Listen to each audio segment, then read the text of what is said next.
part of the Press Play Podcast Network.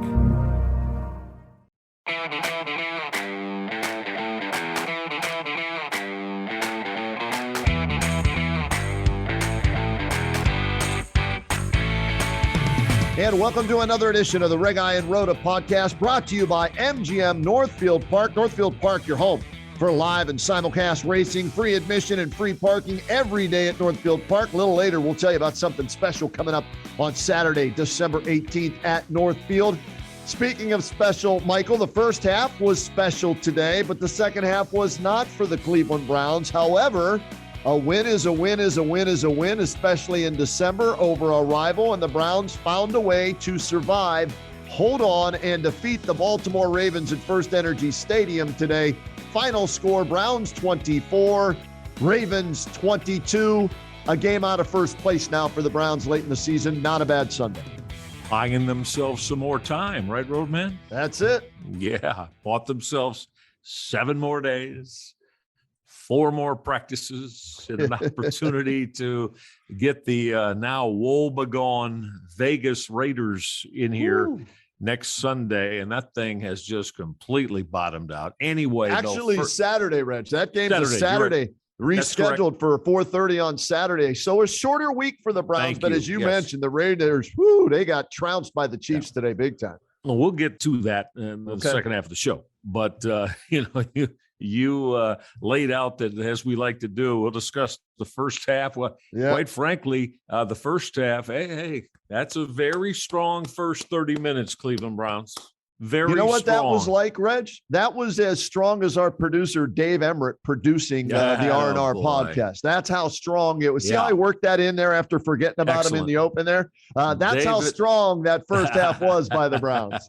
David is the ultimate of strength of producer. Yes, he is. So, if the Browns ever line up and can get in where Dave Emmert is, then they're in good shape. And they did that in the first half today. It was, again, Kenny, the first 30 minutes, I'm like, whoa, okay. I guess they're taking seriously these, before today started, these last 5 football games. And Ken, to me, I thought defensively was what kind of really set the table today, that this football team on that side of the ball meant business.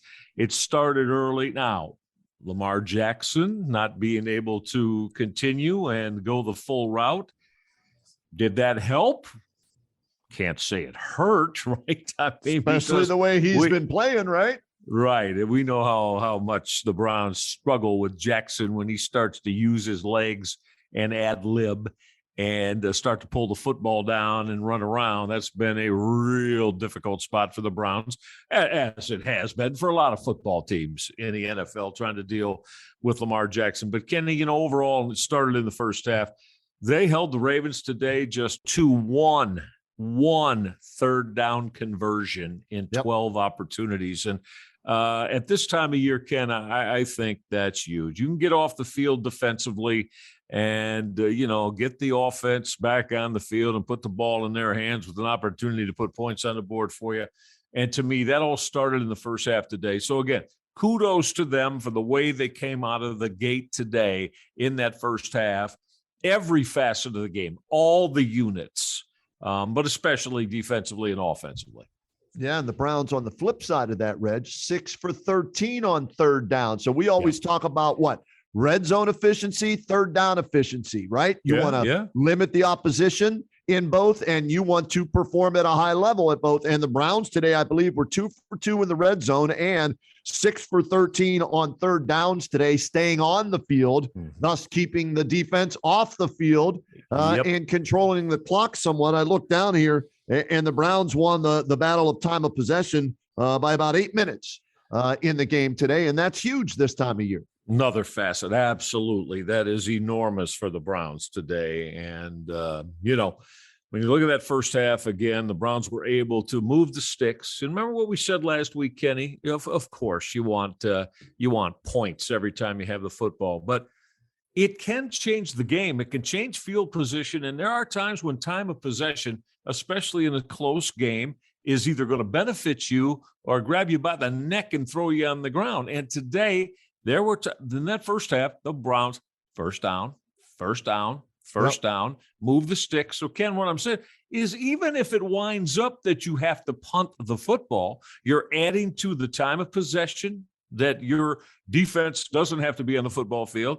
And, again, you're doing at least partially what you want to do offensively by moving the sticks, changing field position, and getting yourself with opportunity to put points on the board. So I thought today that became evident in the first half that you and I, again, the last couple of weeks have been wondering what the hell is Kevin Stefanski as he got scratched out for his game planning and whether or not Baker Mayfield was executing it well enough to make it effective. Well, today in the first half, I thought they played effective winning football, both sides of the football, offensively and defensively.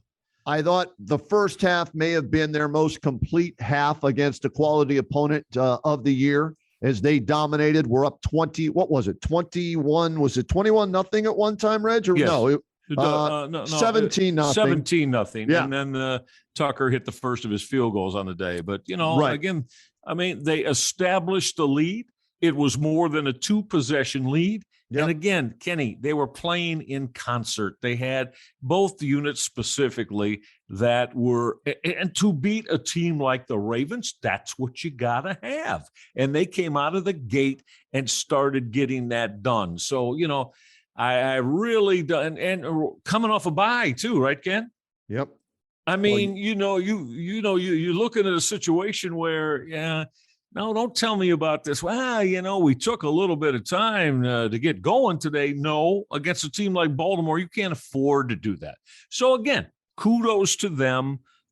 Check mark to the positive today. They came out and established what was a 3-possession lead, Ken, and within the first about 18 minutes of the football game. That was enormous. And the bottom line, let's be honest, that's what won it for them as what they did in the first half, as we'll discuss how things kind of turned in the second half coming up later in our get-together here. Michael, how important do you think it is for this team, not just today against the Ravens, but the rest of the way to play from in front as opposed – everybody wants to do it, okay? But what I'm asking is some teams it's more important because they don't have the ability maybe to come from behind and defensively, they play so much better when the offense scores and puts them up early. So how important do you think that is for the Browns? How is wildly huge for them?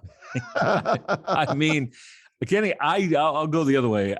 When they get down by 10 points, 13, 14 points, 16, 17 points early, I just don't feel good about it, buddy. They're just not that type of football team because still the best thing about them is, even though there's been some fall off there at times this year, there's best thing about them is that when they can start saddling up that offensive line and have them know that O-line, all right, fellas, here you go. This is on you. You're going to start driving people off the football, sustaining and holding blocks, and let Nick Chubb and they got hurt again today, Kareem Hunt, hopefully do their thing. And there were some other things thrown into that today in the first half, Kenny, but that's when the Browns are at their best. But conversely, on your question, I don't have a lot of confidence in them when they fall behind by 2 possessions or more.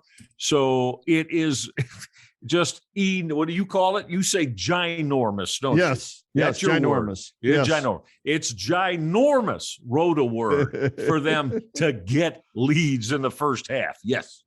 And they did that by scoring on their second possession field goal, their third possession touchdown, Landry with his first touchdown catch of the year from Mayfield, 10-0. Their fourth possession, a touchdown, up 17-0, and then a defensive touchdown, the trifecta, the hat trick for Myles Garrett, sack, forced fumble return for a touchdown, first career touchdown for Myles Garrett. Oh, yeah, and he sets the single-season record for sacks in a season with 15 and 4 games to play since they started keeping sacks as a stat in 1982. So next thing you know, it's 24-3, and you're feeling pretty good because Lamar Jackson's out.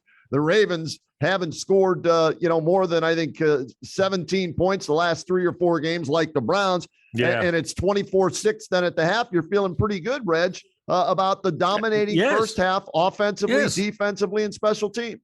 Yes. Now, if you could tell me that they're going to come out of the chute with first halves like that, that will enhance my belief that this football team might just make the playoffs, Ken, if they can bottle and cap that today and get themselves a lead. But, yeah, they play much better.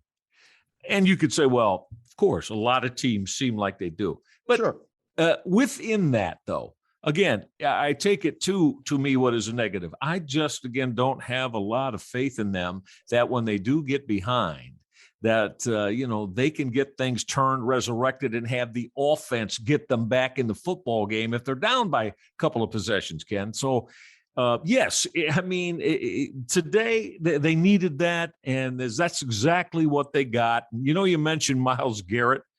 Do you remember? See, I was wrong, and I decided, well, I got to find it. Do you remember whose Brown season sack record he broke today with that 15 sack? Okay, I'm trying to. It's either Jerry Shirk or Bill Glass. Good Am I guesses. right on either one of those? No, it's a little bit more. Reggie Camp. Remember Reggie Camp? Wow, he had 14. Okay. I didn't remember that. I didn't either. No, wait a minute. Reggie Camp never had 14 sacks in a year. Yeah, he did. Wow. Okay. Reggie Camp. Let me get you what year it was. I can't remember, but I'm guessing what, early 90s? Was it then, or what? I'm trying to remember when Reggie Camp was playing for the Browns, because or maybe, you know what, the other guy, maybe Bill Glass. How about 1984, buddy? Even earlier than I thought. Wow.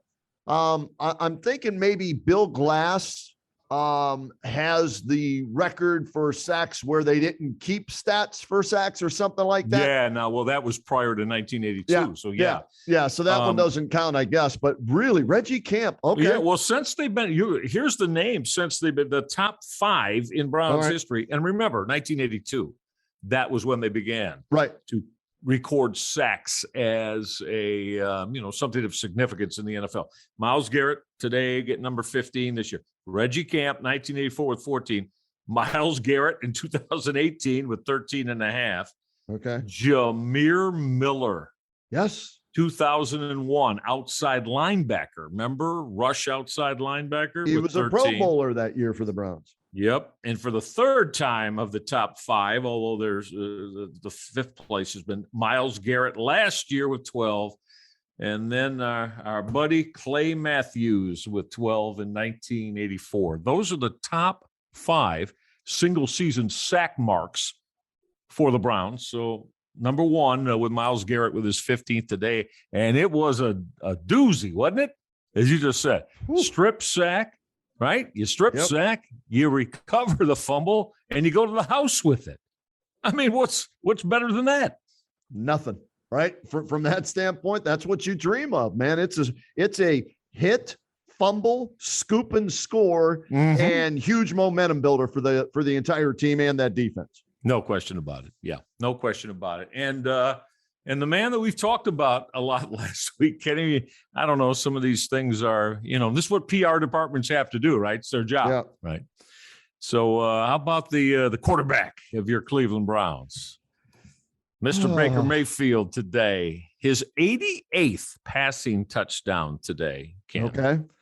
As a Brown, 4 years, right? This is 4th year. So passing TD passed Jared Goff's 87 touchdowns that he threw in his first 4 years. Okay. As that's 3rd best all time in the NFL. But, tied Jameis Winston. There's another name too. Jameis Winston.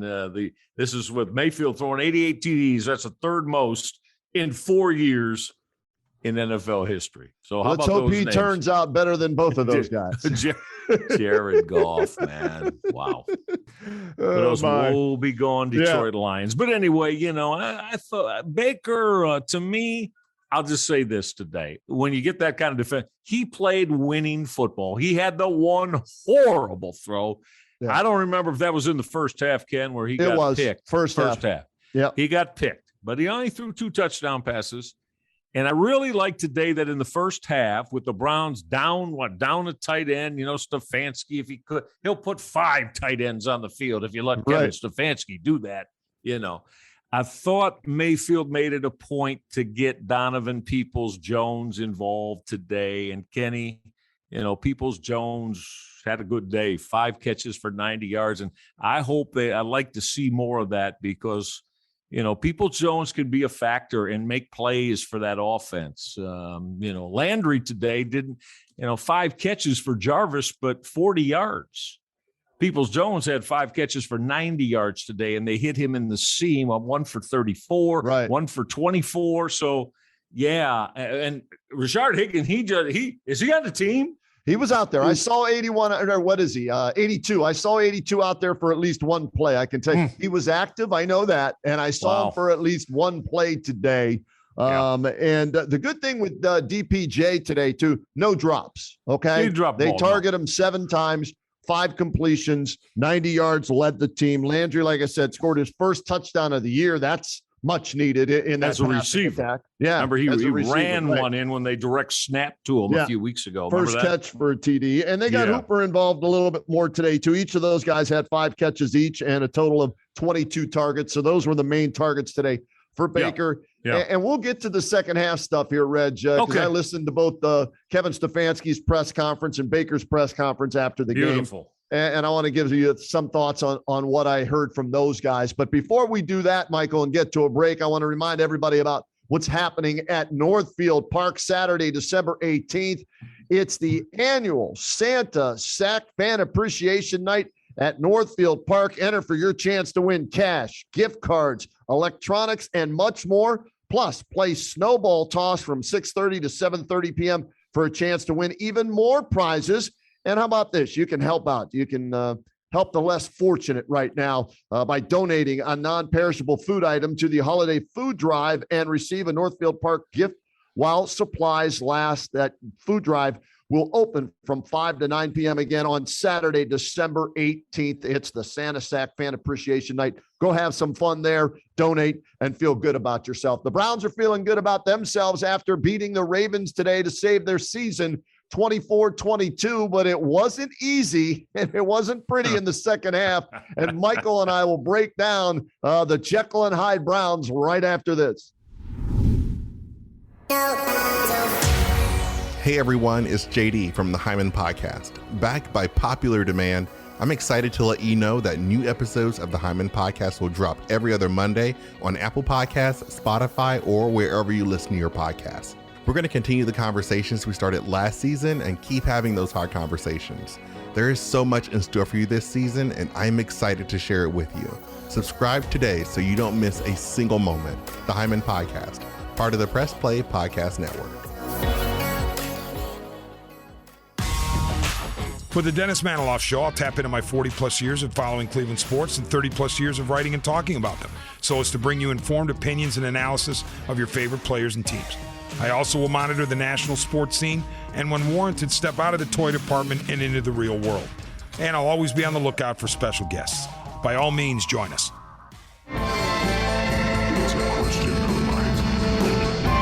Hey everyone, I'm Holly Wetzel. And I'm Jeremy Powell. And we are your hosts of The Orange is Oranger, a Cleveland Browns podcast on the Press Play Podcast Network. We give you all the dog pound coverage that you'll need each week to get you ready for kickoff and beyond. Don't miss our breakdowns of each week's matchups, game recaps, and any and all news out of Berea to feed your Browns appetite. As we all know, Holly, dogs got to eat. That's right, Jeremy. Hit that subscribe button and never miss an episode of the Orange is Oranger Browns podcast on the Press Play Podcast Network.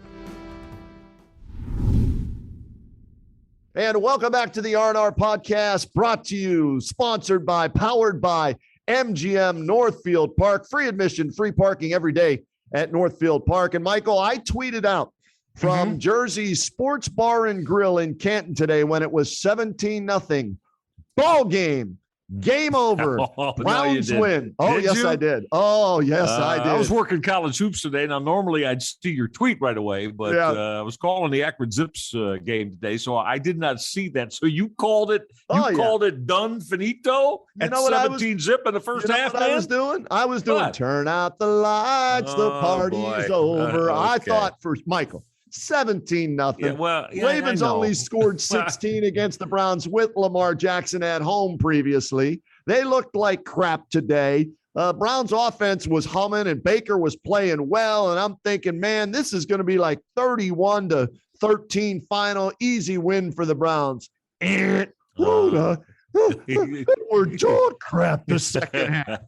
And they were defensively and offensively against, is it Terrell, Tyler, Todd Huntley? I don't even know who the hell the quarterback, what his name was for them in the second half. And he almost brought them all the way back for a win. Well, and if you look at it now, not as skilled, but see, he plays the same type of game that Lamar Jackson does, Ken. Yeah. So John Harbaugh's backup quarterback kind of emulates his starter. Okay. So they don't have to change a whole hell of a lot. Yeah, Huntley likes to get back in the pocket, take a quick look, and if nothing's there, I'm going to use my legs. And, not terrible. He's not like, some guy that you give no shot when the backup quarterback's got to come in. So, yeah, the second half. But again, Kenny, then see the offense slowed down, right? Now all that moving the sticks that I was talking about in our first segment today, right? Yeah. Moving the sticks, time of possession, even if you wind up punt, well, all that went away. 3 and outs. 1 first down, can't punt the football. And, and then now the defense was not, quite as Brown's defense, not as emphatic as in the first half, and putting the heat on the Ravens, and they got back in the football game. And when I saw somebody tap me on the shoulder calling the Akron game today, Kenny said, tell me that the Ravens has recovered an onside kick now. Well, I'm like, we're getting ahead of ourselves. I'm sure you want to lead up to that, but I'm like, you got to be kidding me that's the way that this thing might have turned into the dastardly L. Thankfully, it didn't happen, but Kenny, got to start playing more than, I know there's things that this season has been rough on with the Browns. But Ken, man, you 17-0, you're ready to sing Turn Out the Lights. Yep. They got to start finding ways to close, Kenny, when they do get leads, because they haven't been real good at that this year. No, they haven't. They've struggled mightily at closing games, Michael. And I'm watching and all the fans are watching. I'm like, relax. It's 24-6 at the half. Yeah, Baker threw a pick, but it's no big deal. They'll get that fixed in the second. They're going to run the ball, throw on third down, play action. Not another point went on the board for the Browns after you're telling people to relax at 24-6. They haven't put another point on the board in the second half. Zeros. And it's Tyler. I looked it up while we're doing the podcast. Tyler Huntley from Utah. Right. He puts up 16.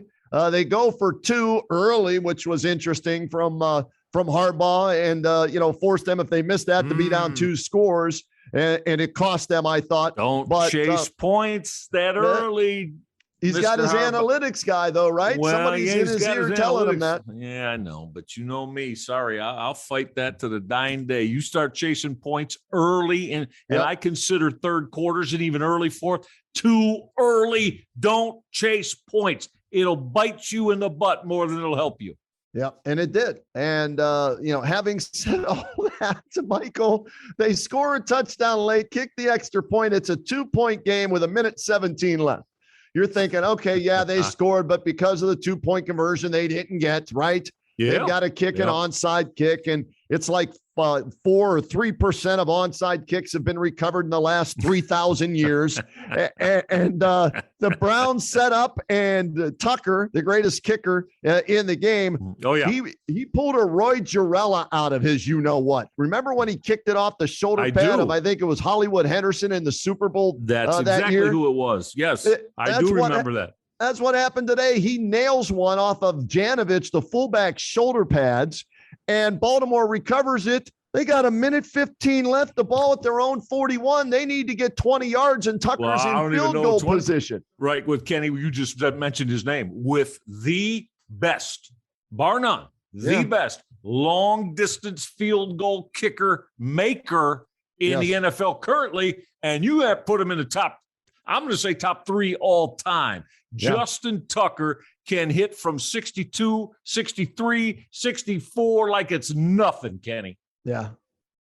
And that's what the Browns are facing after the onside kicks recovered. So now you need to get to, if you're Baltimore, pick up one first down, pick up maybe 13 to 15 yards, and you got Tucker kicking for the win. Yep. Wow. And Michael, my Twitter timeline, you jinxed them, Rhoda. This is all your fault, Rhoda. You said the game was over, Rhoda. They're going to blow this one. This is going to be in there with Dwayne Rudd throwing his helmet and all that crap, And I'm thinking, oh, man, come on. The defense got to come up with a play, and credit the defense, even though they had given up 16 second half points, right? They came out and they made the plays when they had to. I'm trying to remember. Who was it that had the big sack? That was Jadeveon Clowney. Jadeveon Clowney was. Absolutely, man. He can, he came from behind of Huntley. Huntley had stepped up and didn't see him as Clowney took that wide path on the outside shoulder of the tackle. But, bottom line, Huntley basically stepped right up and then back in the pocket right into Clowney to sack him. Yeah, minus 10 yards. And that brings up huge. 3rd and long. They pick up 14 on the next play, timeout, and then on 4th down, Huntley throws underneath. Thank you very much. What is he doing? To Bateman. And Denzel Ward, not known for his tackling. Give him credit, Michael. He stuck him, wrapped him up, dropped him. Ball game. Finally, turn out the lights. The party's over. Browns survive 24-22. So the defense sealed this one shut for the Browns when their offense could not put a single point on the board in the second half, although they had one drive that ended in a doink, missed field goal by McLaughlin, who has not been good as of late as the season has progressed. That's correct. Again, just to close, man, we got to see more consistency from this football team in the second half, and especially it is more imperative when you do build a big lead like that. You cannot let 2 and 3 possession leads go by the wayside in the fourth quarter, Ken. That is just not a good look for an NFL team, trying to work their way into the playoffs in the month of December. Right. And so that, to me, today, that's, again, I know if you want to say, well, it's the NFL. Come on, most teams go. Yeah, okay. But that's, that's going to you when you play like they did in the first half today, man. You've got to make that last and stand up and put your foot on somebody's throat. So again, I'm with you. You had told me after halftime, hey, you know what? Baltimore is going to, we look in a crystal ball. There's going to be an onside kick here that they're going to recover with an opportunity for the Browns to go down. Yeah. Well, that's not closing football games too well, is it? No, it's not. And I mentioned earlier in the podcast, Michael, I listened to both Stefanski and Baker. And Baker used the term conservative in the second half. Oh, that's a shot at his head coach. And yes, it was. I don't know how many people picked up on that. Okay. But he used the C word, conservative, in describing their second half offense. And to me, much like Myles Garrett a few weeks ago took a shot at Joe Woods, his defensive coordinator, right? This was Baker doing that, I think, at Kevin Stefanski. And Stefanski, I don't want to say he tap danced around it, but Fred Astaire would have been impressed by his post-game press conference. And he said, we wanted to go 1-0 this week. We went 1-0 this week. Now I'm paraphrasing. We got to go 1-0 next week. So, that's his new thing that he's come into. We're all about 1-0. Yeah. Right. Using the cliche. Oh yeah. He's been going with that. Well, again, I don't take back anything I've said in the last couple of weeks. Okay, maybe I don't think there was anything they executed in the first half today. They executed offensively, and that's fine. That's great. Hey, I'll give you your props, give you ups for that. But it lasted for 30 minutes today, and the last time I looked, NFL football games are 60 minutes. Yeah. So you can't let leads go away to the point like that you're in danger of losing the football game. Because what do we start today by saying they bought themselves 7 more days before the next one? Well, you have one more loss and there's only one more. I get it. But you have a loss before they go to Green Bay on Christmas Day, done. You're done. Yeah, they've got to win. Today, so they got to beat the woe-begone Raiders next week. And you can't come around in here and jack around with them, Kenny, and get yourself in a damn tight football game in the fourth quarter. Because my bad things usually happen to the Cleveland Browns when they're playing tight games in the fourth quarter. You know that, and I know that. I don't care if it's the best team in the league or the bottom feeder. It doesn't. Look at 3 weeks. Look at them having to go the full 60 to get the Detroit Lions put away a couple weeks ago. Yeah, that's true. I'm looking at their drives in the second half. 10 plays, 16 yards. 11 plays, 52 yards, missed field goal. 3 plays, 6 yards. 3 plays, 3 yards. And then they took a knee. So that's the offense in the second half, and that's maybe why Baker used the term conservative. Okay. And well, hey, listen, I'm not going to call the quarterback out for that, because who would know better than him? And if that's the first thing that came to mind with him and how they were approaching their offensive game plan in the second half, well, then, I'm pretty much going to say there's probably something to that. And maybe Baker, then he ought to, this week sit down with Kevin Stefanski and they at least come to him and say, listen, we can't do that. That's not us. That's the great running game. Well, the running game hasn't been as ultra productive, Ken. Has it over the last few football games? Tell me, correct me if I'm wrong. No. I look at this team today, and they were down another tight end and Njoku with COVID, and Bryant we already knew was going to be out. They used offensive linemen as extra blockers as tight ends, on the edge. And they ran it a little bit better than they did 2 weeks ago against the Ravens. And their strength, we know that's their run defense. But I thought Baker was going to end up throwing 4 or 5 TD passes because the secondary was so depleted in that second half. And I think that's where Baker, maybe in using that term conservative, was questioning his coach in a roundabout way. So it got them the win today. I don't have a problem with that because today, to me, that you can look at it and say, well, that's correct. They pulled their foot off the pedal way before they should have, Ken. I'm looking at the transcripts right now, and I'm just I'm going to give you a little of Kevin Stefanski here on a couple of the questions that were asked of him about the offense in the. And by the way, before I do that, I thought Baker looked much more mobile today, Reg, and the rest obviously did him good. That's why I wanted them to sit him, the one game against the Lions to get that rest. And I think it showed today. Don't you agree? Oh, yeah. Yeah, there's no doubt about it. Listen, we went through that. We won't get into it again. And I know why Baker felt he should have played, but, I don't know. There comes a time when, you got to really look yourself in the mirror and say, in the condition I'm in as a quarterback, am I going to be able to give our football team what they need? And you can say for a couple of weeks, it looked like it was difficult physically for Baker to overcome that and do that. So, I mean, I know it's a tough call. It's a real tough call. And then yet, he's tough. He's gritty. He wants to play through it. I just hope he is done having to deal with the physical restraints. How's that? That doesn't continue for him. All right, here's Kevin Stefanski on why it was so difficult to close out the win. I'm reading from the transcript that the Browns PR department sent out. It is a good team. It is a good team. They are well coached. They have great players. I would have to look at it to give you a real good answer, but ultimately we got the ball there and we did not sustain drives, certainly, on offense in the second half like we needed to. We went on some long drives in the game, but there in the second half, we just did not do it a couple of times. So that was his describing why, asked specifically why they didn't do it. He really didn't give an answer other than it's a good team. So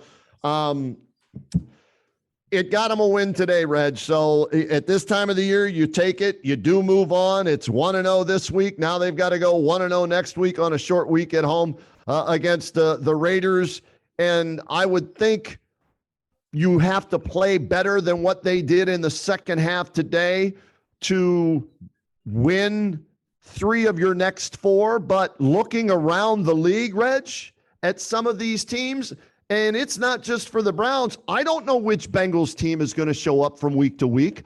I don't know which Ravens team is going to show up from week to week. I don't know which Steelers team is going to show up from week to week. So maybe the Browns are right where they want to be, 7-6, a game out of first, going into next week's game against the Raiders, who look like they're spiraling out of control. Yeah, well, to add to your statement, which I completely agree with, number one, regarding most teams around the NFL, it's there for the taking. Yeah. So it's there for the taking. You got yourself in the position with the win today that you needed to be in. Down to a couple minutes left down at Paul Brown Stadium. San Francisco still has the lead over Cincinnati. So that will that'll take Cincinnati. What? Won't that take them to 7-6 with a loss today? Yeah, 2 minutes left, 3rd and 6 at the Cincinnati 17 down a touchdown. They would drop just Burrow. Like the Browns. Yeah, Did they? Just sacked Burrow, yeah. All right. So, I mean, look, it's there for the taking. We said this 2 weeks ago, we're going to find out a lot about the intestinal fortitude of these men known as the Cleveland Browns, aren't we, Roadman? Well, so, sure. They got the one today, and now again, must win against the damn Las Vegas Raiders, who have just completely gone off the cliff. So, you get that one, and now you're down to 3 football games left. And like I said, to me, Ken, if they can go 4-1, and if that's the case, okay, the loss needs to be on Christmas Day against the Green Bay Packers at Lambeau. Because that means, again, you're beating all the AFC guys, correct? Yes. Today with the win over Baltimore, next week over the Vegas Raiders, and then you said that there's still Cincinnati and Pittsburgh left, right? That's it. So, I mean, then if you beat all the AFC guys and the losses to Green Bay, okay, I think they're going to be in good spot. They're going to be in good shape. They'll be in good shape. They'll be 10-7 and get in the playoffs. I'm looking at it right now. You could not have asked for a better weekend for the Browns. Steelers lose on Thursday night. Browns beat the Ravens today. Bengals on the verge of losing today. The Bills on the verge of losing to New England as well. And if that's the case, Bengals, Bills, Browns, all 7-6, Steelers 6-1. So not only are your division hopes still alive, your wild card hopes are still alive with this ugly win today, 24-22. Correct. And that's all that matters right now. I mean, I know we've spent some time talking about needing to close. First half was real strong today. Second half, nowhere near that strength of the first half. But the bottom line is, you got to win football games now. We don't have to be discussing how pretty the win was. Right. But you better make sure it goes into that W side in the category and win them. So we'll see. We'll see what they're made of. Burrow's hitting throws now, Ken. There's 1:25 left. They're down 7, and Burrow's driving them into Frisco territory. And let me just throw this your way, too. Indianapolis, 7-6. Denver, 7-6. So this thing is wide open as far as, the wild card goes. Here are your top 4 teams as of right now. New England, 9-4. Tennessee, 9-4. KC won big over the Raiders, 9-4. Baltimore plummeting at 8-5, and we don't know the status of Lamar Jackson moving forward. Right. They're 8-5. Those are your division leaders. Then you've got the LA Chargers at 8-5, your top wild card team. If Cincinnati loses, Buffalo loses, you're going to have 5 teams all at 7-6, Michael, battling for 2 wild card spots in the last 4 weeks of the season. Right.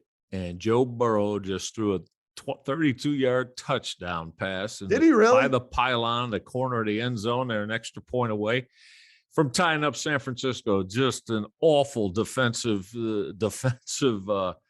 possession for Frisco. Awful. But anyway, if Cincinnati winds up winning this thing, that puts them atop the AFC. They're tied, with Baltimore. Tied with Baltimore. That's right. Okay. I'm pulling that up on my phone too. Let's do this, Reg. Let's get our final break in here on the MGM Northfield Park R&R podcast. We'll come back. We'll give some final thoughts. We'll see if that game goes final, and then look ahead to not only the Browns and Raiders Saturday at First Energy Stadium, but the remaining games the Browns have compared to what the Ravens have, the Bengals have, and the Steelers have to close things out in this regular season of what is a crazy NFL year in 2021.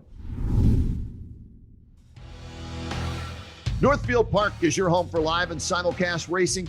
Catch the excitement of live harness racing every Monday, Tuesday, Wednesday, Saturday, and Sunday evening. Post time is 6 p.m. Open early every day for simulcast action as well at Northfield Park.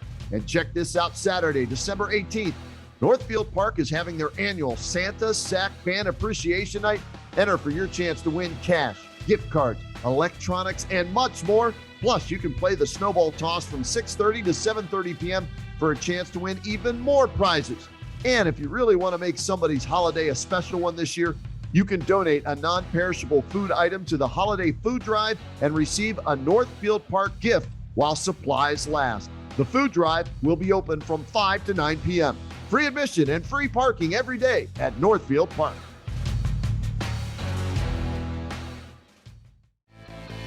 Looking for new insights on the Cleveland sports scene with a unique side of Cleveland sports history? Then you found the perfect podcast.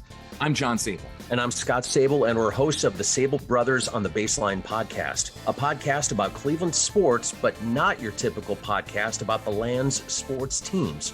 Join us as we embark on a journey of sharing a unique and historical side of Cleveland sports history with the help of some former Cleveland sports stars and other historical figures. All right here on the Sable Brothers on the Baseline podcast, part of the Press Play Podcast Network.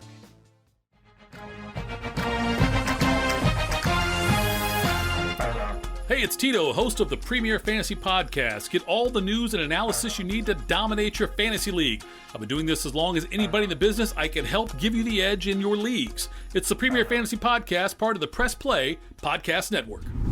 And welcome back to the Reg and Rhoda podcast here on the Press Play Podcast Network, sponsored by MGM Northfield Park. Northfield Park is your home for live and simulcast racing, free admission, free parking every day at Northfield Park. A shout out once again to our producer extraordinaire, Dave Emmert, for making sure you are able to listen to this in the podcastosphere. And Michael, the Browns needed to win.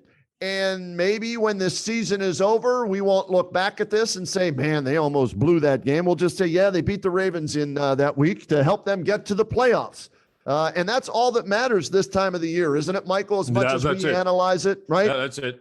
That's it. You know, after 60 minutes and the guns go off and the scoreboard hits 000, you got more points than the other guy. That's all that matters, because, you know, this is, you know, why you play the season, to get to this point, to give yourself a shot. So, you know, Ken, that's what I mean. The second half wasn't pretty today, but the bottom line is it was a must win, and they did. And next week against Vegas, you said it, like this is a must win. Again, they can afford, if they were to go for, they can afford to lose at Lambeau Field. When I say afford, you know what I mean, because it's not going to hurt you overall in the structure of the AFC playoff picture. Right. So that's the one, if they're going to go down one more time, that's the one they can afford to lose. But not against Vegas, and not against Pittsburgh, and certainly not against Joe Burrow and Cincinnati on the final game of the regular season. Ooh, boy, how big is that going to be here in Cleveland?